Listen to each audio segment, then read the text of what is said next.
basis of integration. As we have just studied about the basis of differentiation, integration is said to be the direct opposite of differentiation. So basically we always take a function as usual, y is equals to f of x. As an example of the function we have always been using. So if we consider the function of y equals to f of s, what we do is that the f of s, when we differentiate the function f of x, we say it's going to yield what we call the y ds, which we also call f prime of x. Then if we now integrate back f prime of x, it's going to give us the function we call f of x.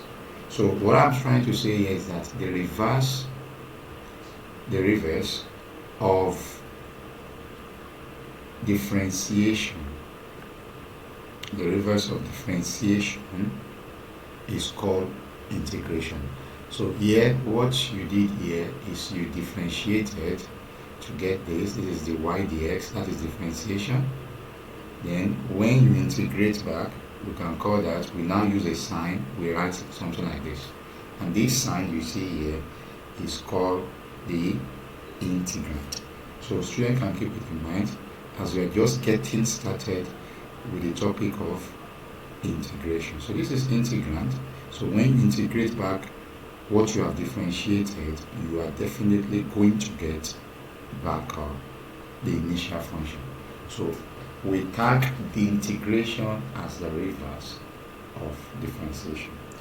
So talking about this, we can categorize integration into two categories. So talking about the categories, you can write that categories or types. So we have two basic types that we are going to study in the next chapter of our basis of integration. The first type is what we call the indefinite integration, which will be the first one we are going to talk much about. And the second type is what we call definite integration. So now let us start with the first one, which we call indefinite integration, and to understand the concept of indefinite integral.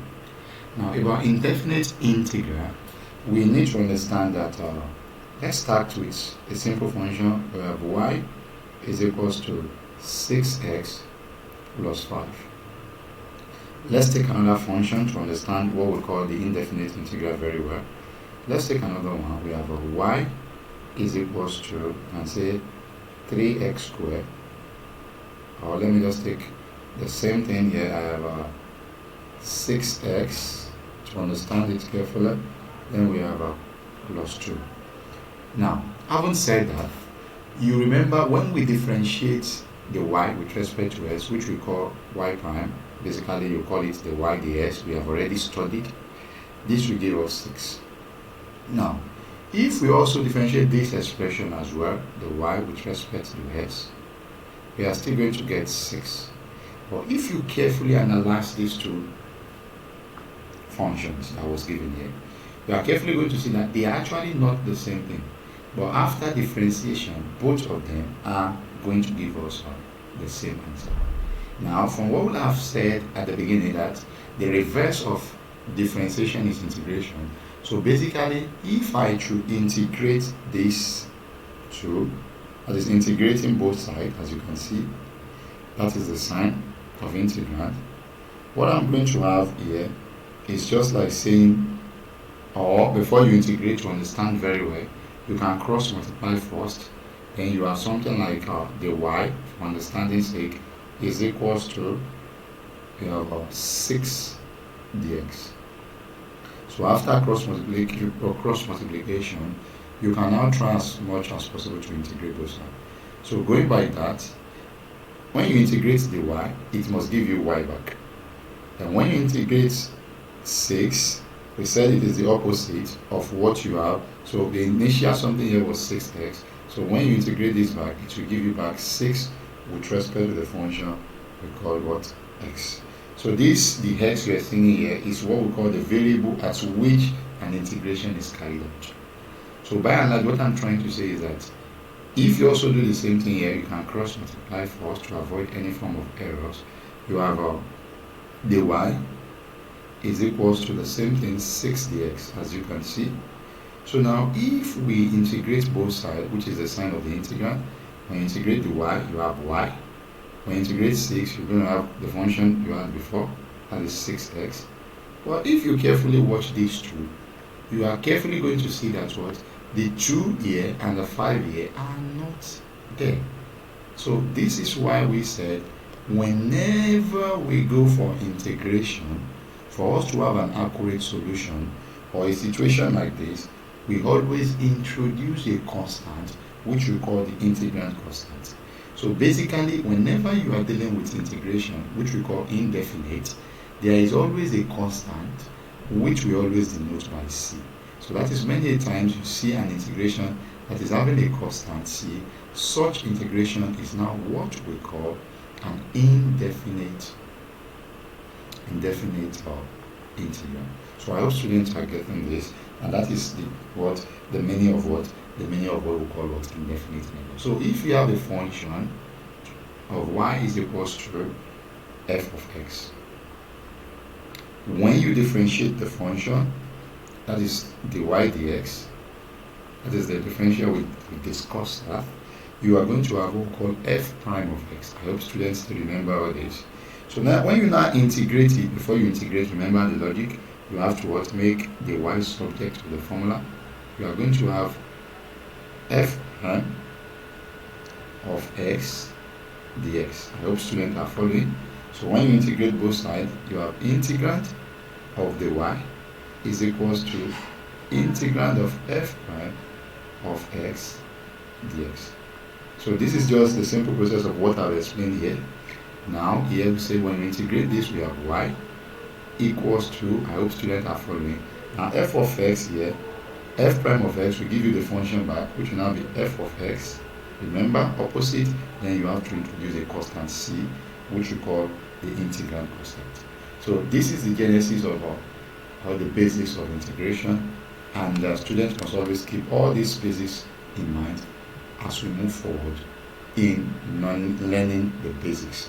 Now, as we have discussed that classification in terms of differentiation, we can also classify integration as well, like algebra, trigonometric function, exponential function, and logarithmic function. Now, let us carefully look into some direct integration formula in the next slide, and look into how all this is going to be used for direct based question as we move forward under the topic of integration. Now that we are here, we can say that direct formula of integration, which you need to keep in mind. So we can just write direct integration formula.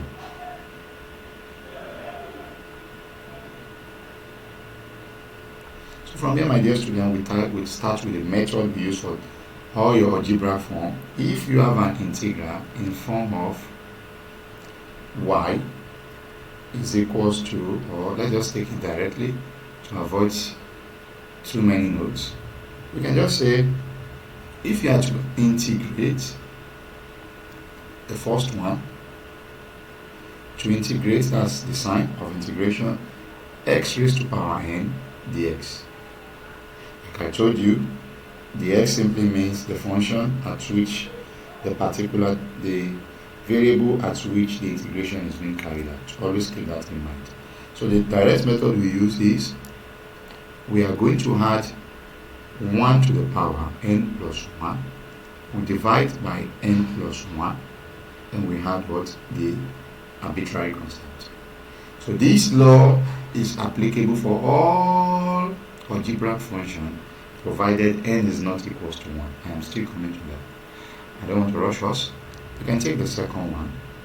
For the second one, another direct formula you can keep in mind, just like we have learned in differentiation. If you integrate 1 by x squared, remember in integration, 1 all over x will give you negative 1 by x squared. We reverse the process, 1 over x squared will give you negative 1 by x plus c.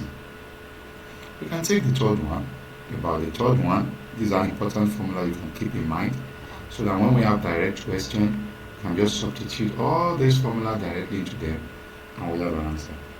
The third one is if you are having the integrand of 1 by square root of x, just like what we've discussed, dx. The answer will always give you negative 2 root x plus c. The next one, if you have what we call integrand of what we call square root of x dx. Basically, why I'm giving you all this is because when we get to our physics chapter, we are going to be looking into all these and derivation of the formula. So we are going to be needing all these integration and differentiation processes. So here you can just turn this from your mathematics knowledge. This is x raised to power half. It has now looked like the algebraic function, which you can always add 1 to it. But if you know the formula by heart, this will give you 2 over 3x raised to power 3 by 2. This is very important in physics. Then we have our plus c. Then next one, you can also take more. Like I said, this is where students make mistake. This I want to talk about. If you have to integrate integrand of 1 by x dx.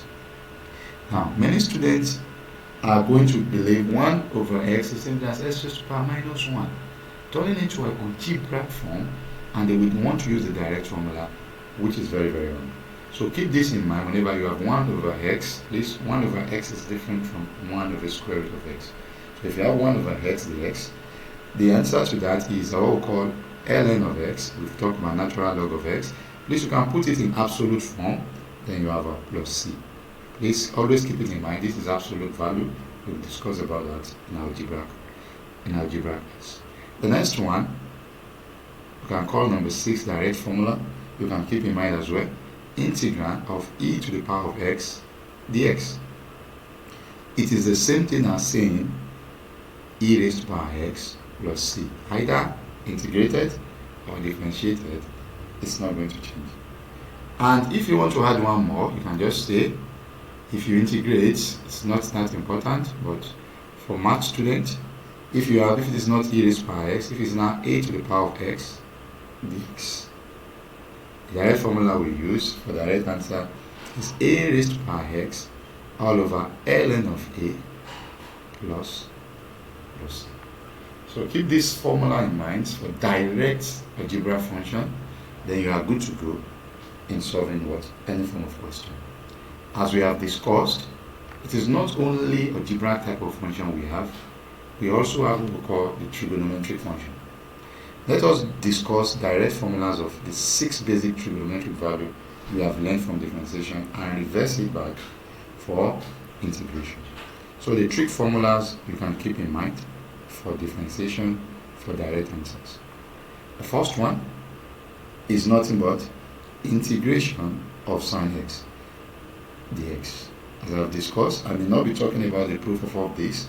When your mathematics class, you might be asked to prove all this. They are easy to prove, but we don't need that in physics. So here, this is going to give us negative cos x plus. The second one you can also keep in mind is integration of cos x dx.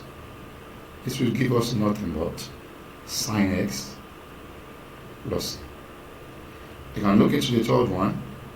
I hope students are following. If we integrate, remember, sec square x dx, just like in differentiation, remember that this gave us what we call tan x differentiated, gave us sec square x. Opposite of that is just what we are doing, my dear student. The next one, number 4, integration of sec x tan x. Sec x tan x dx. It's going to give us, remember this, it's going to give us sec x plus c.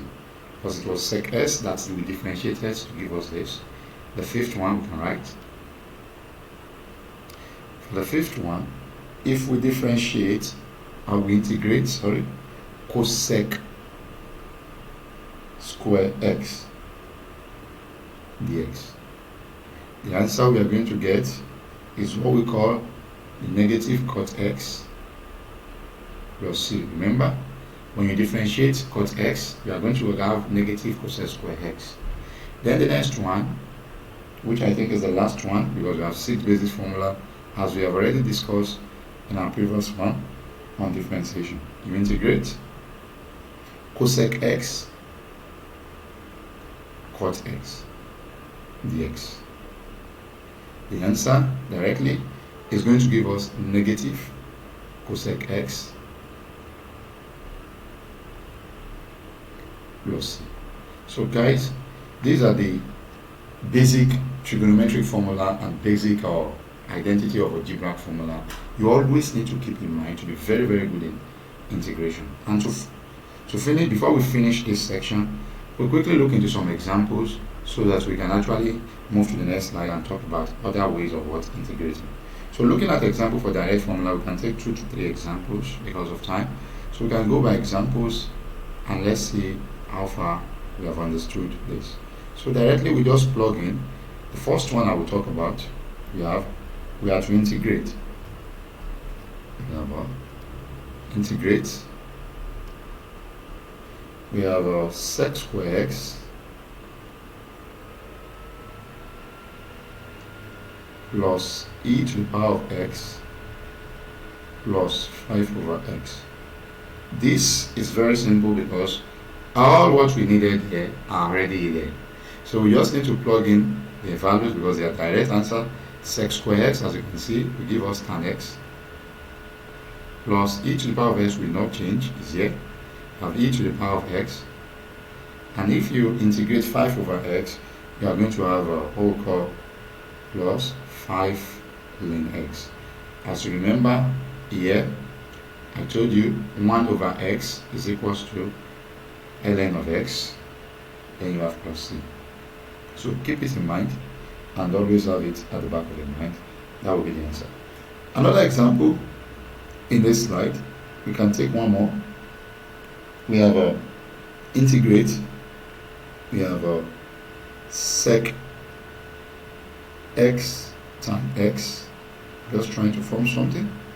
We have a plus 5 over x to the power of 4 minus cos x dx. This also should have dx, understanding sake. So now the right answer is just sec x tan x is nothing but, you can see, sec x. We have 5 over x raised to the power 4 will give us, it's very simple to do this. You know, this is same as 5x raised to the power negative 4. So students should be very, very careful when you are dealing with this one. 5 over x raised to the power 4.